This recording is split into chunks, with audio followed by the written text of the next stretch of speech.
حي على الفلاح.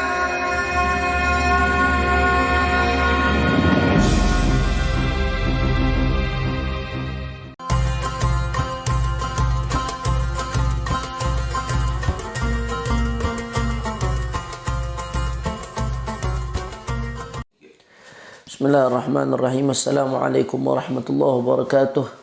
Alhamdulillah wassalatu wassalamu ala Rasulillah sayyidina Muhammad ibn Abdullah wa ala alihi wa sahbihi wa man walah. Subhanaka la ilma lana illa ma 'allamtana innaka antal alimul hakim. Rabbi shrah li sadri wa yassir li amri wa hlul 'uqdatam min lisani yafqahu qawli wa saddid lisani wa hdi qalbi bihaqqi nabi sallallahu alaihi wasallam bis sanadil muttasil ila Imam Hujjatul Islam Abi Hamid Muhammad bin Muhammad Al-Ghazali At-Tusi rahimahullahu taala wa nafa'ana bihi fid dharain amin. Naam. Qal wa amma lawazimul iftar fa arba'ah. Al-qada' wal kafara wal fidya wa imsak baqiyatin nahar tashbihan bis-sha'imin.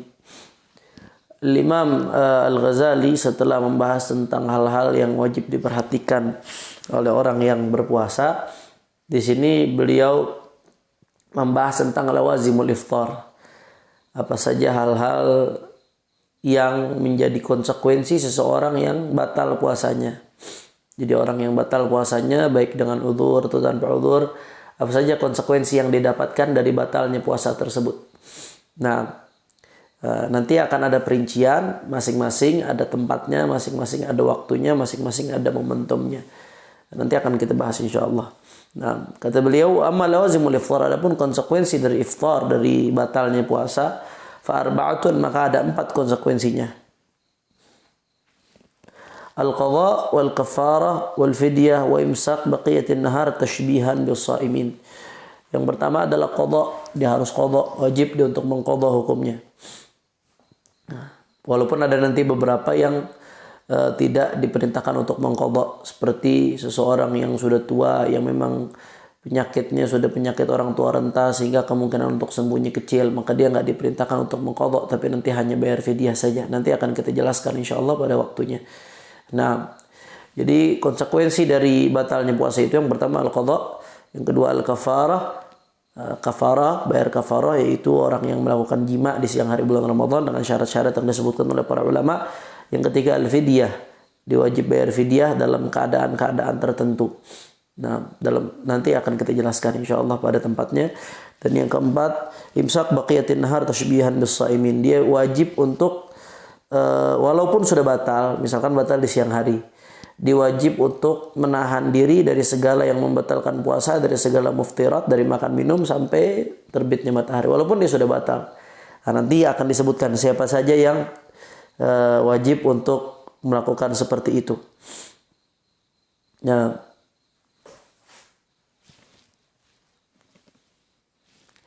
di sini Al-Imam Al-Ghazali yang pertama menjelaskan tentang qadha. Siapa saja yang wajib qadha? Di sini beliau mengatakan fa wujubuhu 'amun 'ala kulli muslim. Kewajiban untuk mengqadha itu umum. Umum atas siapa? 'Ala kulli muslim, atas setiap muslim. Mukallaf, muslim yang mukallaf. Mukallaf itu kalau disebutkan kata-kata mukallaf berarti yang dimaksud adalah akil dan baligh. Jadi setiap muslim yang mukallaf yaitu akil dan sudah baligh, ketika dia batal puasa di siang hari bulan Ramadan, punya hutang puasa, wajib bagi dia untuk mengqadha. Taraka shauma bi'udhrin aw bighairi udhur. Baik dia batalnya itu karena udhur atau tanpa udhur. Baik batalnya karena udhur atau tanpa udhur. Nah, jadi hanya saja nanti bedanya ulama membedakan kalau orang yang batalnya karena tanpa ada udzur syar'i, misalkan memang sengaja buka puasa di siang hari bulan Ramadan tanpa ada udzur syar'i, ulama menjelaskan bahwasanya yang seperti itu hukumnya dia fauran, wajib qadhanya langsung. Jadi setelah Idul Fitri dia harus bergegas mengqadha puasa yang dia tinggalkan karena udzur yang memang sengaja dia batalkan tanpa ada udzur yang syar'i. Fauran, wajib. Kalau ditunda-tunda dosa, sama seperti sholat. Sholat itu orang yang punya utang sholat dilihat utang sholatnya karena udzur atau tanpa udzur. Kalau tanpa ada udzur syar'i, meninggalkan sholat karena malas misalkan, maka wajib dia membayar hutang sholatnya fauran, secara langsung, nggak boleh ditunda-tunda bayarnya. Begitu juga puasa. Puasa kalau ditinggalkannya tanpa udzur, maka wajib untuk membayar hutang puasa fauran, secara langsung, nggak boleh ditunda-tunda. Begitu masuk Syawal, setelah hari pertama Idul Fitri nggak boleh puasa. Begitu masuk hari kedua Idul Fitri, maka dia bisa langsung dia wajib untuk langsung mengqadha puasanya. Apakah boleh digabung niatnya puasa qadha utang dengan shaumus sit min Syawal, puasa 6 hari Syawal? Itu kan sunnah. Boleh nggak digabung? Sebagian ulama mazhab Syafi'i mengatakan boleh, sah-sah saja. Walaupun sebagian lagi mengatakan tidak boleh. Tapi sebagian daripada ulama mazhab Syafi'i, dan ini pendapat cukup kuat, mengatakan bahwasanya boleh niatnya digabung antara qadha puasa Ramadan dengan puasa sunnah 6 Syawal atau puasa sunnah yang lainnya. Nah, au bi ghairi udzur. Kalau tanpa udzur, kalau dengan udzur, meninggalkan puasanya karena udzur, dia qadhanya ala tarahi. Dia enggak wajib langsung. Boleh dia tunda. Yang penting jangan sampai Ramadan berikutnya. Jadi sebelum Ramadan berikutnya harus sudah lunas. Ini kadang-kadang wanita ini yang punya utang gara-gara haid, yang biasanya banyak utang puasa perempuan karena haid atau karena nifas. Itu mesti diperhatikan, utang itu harus dibayar. Jadi sebelum Ramadan berikutnya dia harus sudah bayar hutang puasanya. Misalkan dia punya utang puasa di Ramadan 1441 Hijriah tahun ini. Maka sebelum Ramadan tahun depan dia udah harus bayar. Sebelum Ramadan 1442 Hijriah dia udah harus bayar hutang puasanya.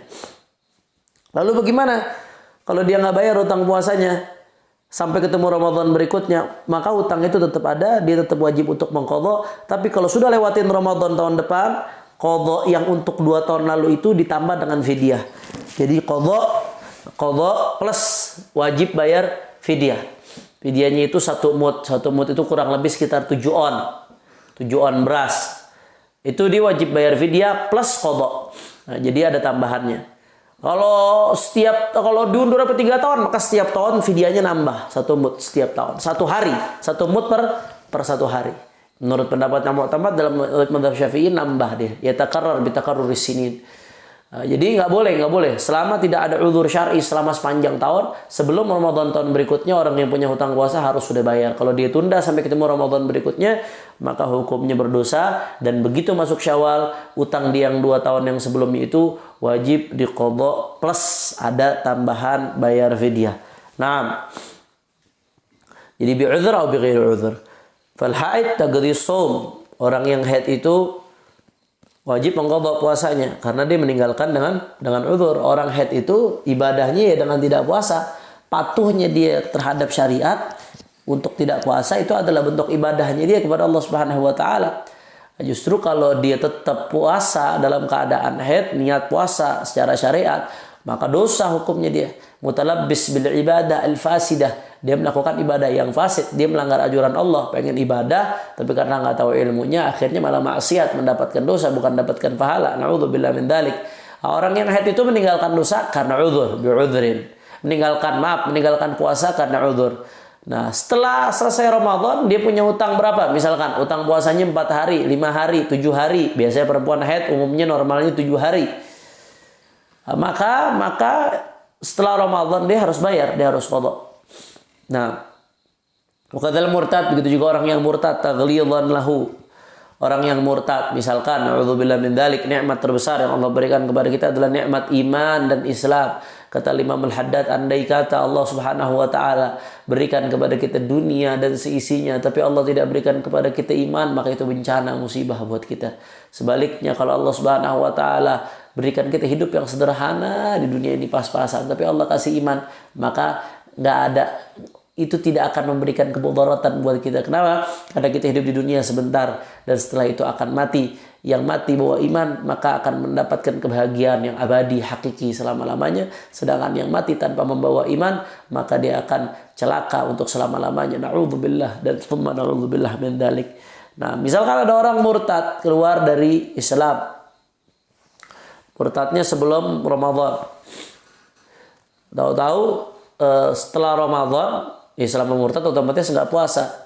setelah Ramadan dan nggak sah kalau dia puasa pun. Setelah Ramadan masuk Islam lagi. Maka apakah yang dia tinggalkan selama dia murtad itu wajib dia qadha? Naam, wajib dia qadha. Bahkan sholat pun wajib dia qadha. Taghlidhan lahu. Sholat pun wajib untuk dia qadha yang dia tinggalkan selama masa murtad. Nah, apalagi puasa. Beda halnya orang kafir asli, al-kafirul asli. Orang kafir yang asli itu nggak wajib qadha. Jadi andai kata dia aslinya memang kafir, tahu-tahu setelah Ramadan masuk Islam, apakah dia wajib qadha Ramadan yang ditinggalkan selama masa kafir? Enggak. Qul lil ladzina kafaru ila akhiril ayah in yantahu. Dan kalau orang yang kafir itu harus mengqadha ibadah yang dia tinggalkan selama masa kafir, kasihan, nanti dia akhirnya mikir-mikir mau masuk Islam. Waduh, saya masuk Islam udah umur 40 tahun. Utang saya berapa tahun puasa, utang sholat berapa tahun, gak jadi dah. Akhirnya malah menjauh dia dari Islam. Nah, targhiban lil Islam sebagai bentuk motivasi supaya dia masuk Islam.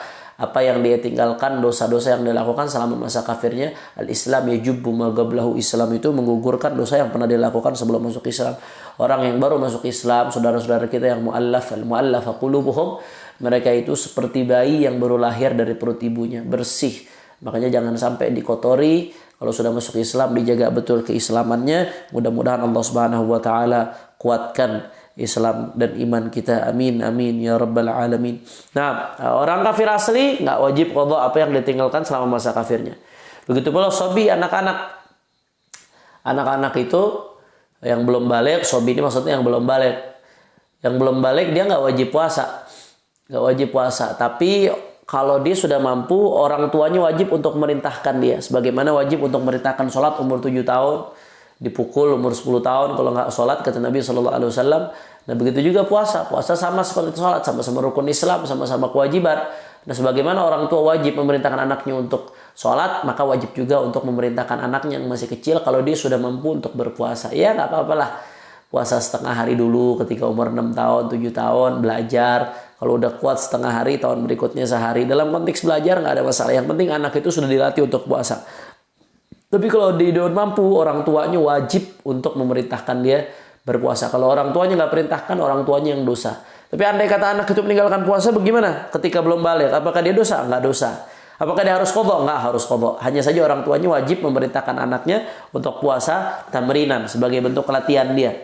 Sehingga kalau sudah balik nanti dia gampang untuk menjalankan apa-apa yang diperintahkan oleh Allah Subhanahu wa taala. Nah, was-sabi wal majnun, begitu juga orang gila. Orang gila nggak wajib qadha. Jadi selama masa gilanya dia, yang dia tinggalkan selama masa gilanya tidak wajib dia qadha. Fala qadha alaihim, maka nggak ada qadha untuk mereka. Terus orang yang ini bagaimana, Beb? Orang yang koma misalkan sakit, mohon maaf saya sedang flu. Jadi apabila ada suara-suara yang mengganggu, mohon dibukakan pintu maaf. Mudah-mudahan kita diberikan afiat oleh Allah Subhanahu wa taala. Bagaimana dengan orang yang koma sepanjang Ramadan? Apakah orang yang koma itu wajib mengqadha puasa yang dia tinggalkan di masa komanya? Kalau sholat yang ditinggalkan di masa koma nggak wajib untuk diqadha. Nggak wajib untuk diqadha. Tapi kalau puasa yang ditinggalkan selama masa koma, kalau setelah koma dia sadar lagi, sembuh lagi, maka dia punya kewajiban untuk mengqadha. Beda halnya kalau memang dia nggak sembuh setelah itu, maka diganti dengan fidyah. Makanya di sini Al-Imam Ar-Rafi'i mengatakan, dikutip oleh Al-Alamah Murtada Az-Zabidi dalam Ithaf Sadah Al-Muttaqin, ini kitab luar biasa sekali. Qala Ar-Rafi'i, wa ma fata bil ighma yajib qada'uhu sawa'un istaghraqa jami' asy-syahri am lam yastaghriq li'annahu naw'un مرضي يغشي العقل بخلاف الجنون ويخالف الصلاة حيث يسقط الإغماء قضاءها لأن الصلاة تتكرر والإغماء قد يمتد وقد يتكرر فوجوب القضاء يجر عسرا وحرجا. Nah, kata Imam Ar-Rafi'i, kalau orang yang dia meninggalkan puasa karena sebab pingsan, ya seperti orang koma contohnya, maka dia wajib mengqadha apa yang ditinggalkan selama masa pingsan atau masa komanya. Sawa'un istaghraqa jami' asy-syahr am lam yastaghriq. Baik dia komanya sepanjang bulan Ramadan atau cuma 1 hari 2 hari. Wajib dia untuk qadha apa yang ditinggalkan selama masa komanya. Karena dia koma itu bukan seperti gila. Kalau gila itu benar-benar hilang akal. Kalau koma tuh lebih apa ya? Penyakit yang menghilangkan kesadaran. Akalnya sebenarnya masih normal, hanya saja kesadarannya hilang. Beda halnya sholat. Kalau sholat orang yang koma maka dia tidak wajib mengqadha sholat yang ditinggalkan selama masa koma. Kenapa? Karena sulit. Kalau komanya sebulan, sholatnya berapa kali akan berat sekali bagi orang tersebut. Harat, di situ ada harat, ada berat. Yasir wala tu'assiru. Prinsip Islam itu memudahkan bukan menyulitkan. Tapi kalau orang yang puasa, manakala dia sembuh, maka dia wajib mengqadha manakala selama masa komanya dia meninggalkan puasanya. Nah, itu keterangan dari Al-Imam Rafi'i yang dikutip dalam kitab Ithaf As-Sadah Al-Muttaqin bi Syarh Ihya Ulumuddin. Naam. Kemudian di sini Imam Ghazali melanjutkan wala yashtaratu at-tatabu'u fi qada'i Ramadan walakin yaqdi kaifa syaa mufarraqan wa majmu'an. Misalkan orang punya utang puasa 5 hari, apakah harus berturut-turut 5 hari? Apakah harus berturut-turut dibayar 5 hari berturut-turut? Enggak. Kata Imam Ghazali, wala syarat tatabu fi qada Ramadan. Enggak harus 5 hari berturut-turut dibayar. Tidak harus. Kecuali tadi, orang yang memang meninggalkannya tanpa ada udzur syar'i, maka dia harus bergegas. Bergegas kalau ada kesempatan langsung harus mengqadha. Tapi apakah harus berturut-turut bagi orang yang enggak ada syarat tatabu untuk qadha Ramadan? Beda halnya dengan kafarah. Kafarah yang wajib dibayar karena seseorang berjima di siang hari bulan Ramadan dengan syarat-syaratnya nanti akan dijelaskan. Manakala kafarahnya itu adalah puasa, maka puasanya harus 2 bulan berturut-turut. 1 hari saja batal, dia harus dari ulang lagi. Walai syarat tatabu fi qadha Ramadan. Enggak disyaratkan harus tatabu dalam qadha Ramadan. Walakin yaqdi kaifa syaa mufarraqan wa majmu'an. Akan tetapi dia harus mengqadha kaifa syaa bagaimana sesuai dengan keinginan dia. Mufarraqan atau majmu'an, baik dia mau terpisah-pisah 1 hari Senin ini, hari berikutnya dia qadha hari Kamis, qadha lagi Senin depan. Nah, itu boleh aja kata Imam Ghazali. Insya kata Nabi SAW, su'ilan qadha Ramadan, dalam hadis yang meriwayatkan oleh Imam Daraqutni, kata Nabi SAW, insya farraqahu wa insya taba'ahu. Kalau dia menginginkan dia pisah-pisah puasanya, wa insya taba'ahu. Kalau mau dibikin langsung, enggak apa-apa. Berturut-turut. Nabi menyerahkan. Nah, dan di Al-Qur'an pun Allah mengatakan fa'iddatun min ayyamin ukhar. Nah, diqadha dengan hari-hari lain dari selain hari Ramadan. Maka di situ mutlak, enggak ditentukan apa harus tatabu, harus berturut-turut atau enggak. Wajhu annahu mutlaq yashmul at-tafarruq wa tatabu. Maka tetapi sunnah. Qalu bistihbabihi min ghairi ijabi musara'atin ila isqatil wajib. Nah, tapi sunnah untuk tatabu. Yang lebih afdal adalah tatabu. Wallahu a'lam bishawab. Ini yang kita bahas pada kesempatan kali ini. Mudah-mudahan kita selalu dapatkan taufik dan hidayah dari Allah Subhanahu wa taala untuk selalu mendekatkan diri kepadanya, dan mudah-mudahan hari-hari yang tersisa dari bulan Ramadan menjadi hari-hari terindah dalam hidup kita, menjadi hari-hari yang di situ nanti kita akan bergembira melihat hari-hari ini di hadapan Allah Subhanahu wa taala. Mudah-mudahan dosa-dosa kita diampuni oleh Allah, kesulitan kita dimudahkan oleh Allah, yang sakit Allah angkat penyakitnya, Allah sehatkan badannya, dan mudah-mudahan wabah ini diangkat, disudahi oleh Allah Subhanahu wa taala. Dan mudah-mudahan yang masih sulit berbuat ketaatan di antara kita, Allah selalu berikan taufik dan hidayah untuk taat. Yang masih jauh Allah dekatkan, yang masih berpaling Allah dekatkan. Dan mudah-mudahan kita semua menjadi hamba-hamba yang diridhai oleh Allah Subhanahu wa taala.